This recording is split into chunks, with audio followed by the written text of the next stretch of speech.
Option के जरिए यहाँ पे बने रह सकते हैं। अंडरलाइन में 1860 से 1880 तक के टारगेट यहाँ पे इंटैक्ट है। हो सकता है हमें कल के सेशन में ही वो टारगेट देखने को मिले। साथ ही साथ पीएसयू बैंकिंग स्पेस में से स्टेट बैंक ऑफ इंडिया इस पर्टिकुलर काउंटर को एज अ बीटीएसटी ट्रेड लिया जा सकता है। बेहतरीन यहाँ पे ओआई बिल्डअप होते हुए भी नजर आ रहा है। साथ ही साथ कंसोलिडेशन का ब्रेकआउट हमें आज के सेशन में आता हुआ नजर आ रहा है। तो 525 530 तक के टारगेट के लिए इसे खरीद के चले। 502 के आसपास का स्टॉप लॉस मेंटेन करिए साहब।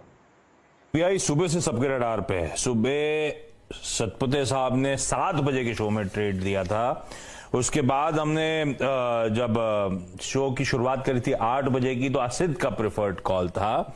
अभी 2 बजे आया चतुर्मोता साहब का प्रेफर्ड कॉल, और अब देखिए जाते जाते भी मोमेंटम कॉल्स के तौर पे एसबीआई।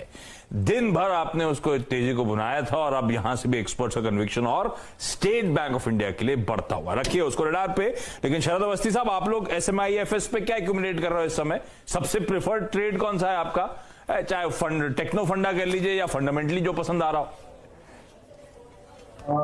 मोमेंटम के हिसाब से और फंडामेंटल्स के हिसाब से हमें जाइडस वेलनेस और बायोकॉम 2 स्टॉक हमने रिकमेंड किए हैं अपने क्लाइंट्स को, और हमें लगता है दोनों स्टॉक्स में अच्छी खासी मूवमेंट यहाँ से होनी चाहिए। प्योर फंडामेंटल्स के हिसाब से हमारी कवरेज है आईजी पेट्रो में, वो किया क्लाइंट्स।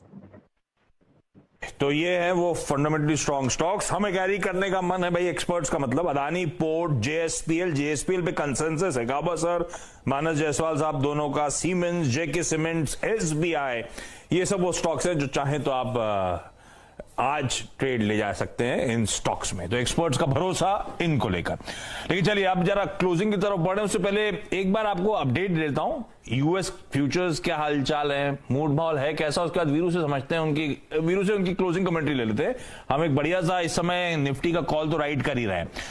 यूएस मार्केट में जो इंडिकेशंस हैं, कल आपको याद होगा 1/4 से आधे % के उछाल के साथ, कल मतलब फ्राइडे को उछाल के साथ वहां पे कामकाज हुआ था। और आज जब हफ्ते की शुरुआत होगी तो यूएस फ्यूचर्स फ्लैट से 1/3% की बढ़त के साथ इस समय कामकाज कर रहे हैं।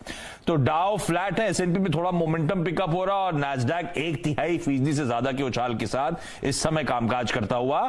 क्रूड कंटिन्यूसली कूल ऑफ कर रहा है। $103 के आसपास ब्रेंट के भाव इस समय नजर आएंगे आपको। हाँ, हमें बस वो देखना है बॉन्ड यील्ड्स किस तरह का मूव दिखाती हैं, क्योंकि रह रहे के रिसेशन के फियर्स वहीं से आ रहे हैं। और एक और ग्लोबल मार्केट में इंपॉर्टेंट चीज है, आज रशिया का वो बड़ा पेमेंट स्केड्यूल्ड है। $2.2 बिलियन का लार्ज पेमेंट ड्यू होना है। इससे पहले जो पेमेंट हुआ था वो $117 मिलियन का, जो रशिया ने ऑनर कर दिया था, डॉलर में पेमेंट हुआ था। अब असल टेस्ट है $2.2 बिलियन का। तो अब ये कैसे चुकाते हैं, रूबल की बात करते हैं, डॉलर में चुकाते हैं, झुकाते ही नहीं चुकाते हैं, वो थोड़ा सा मूड माहौल कल सुबह के लिए सेट करता हुआ नजर आएगा। ये सब चीजें इंपॉर्टेंट पीसेस जो सुबह हम लोग उन डॉट्स को कनेक्ट करने की कोशिश करेंगे। लेकिन इस समय की ताजा स्थिति है वीरू, फिर से थोड़े से अप मूव्स के साथ ही हम छोड़े जाएंगे शायद बाजार को। Nifty bank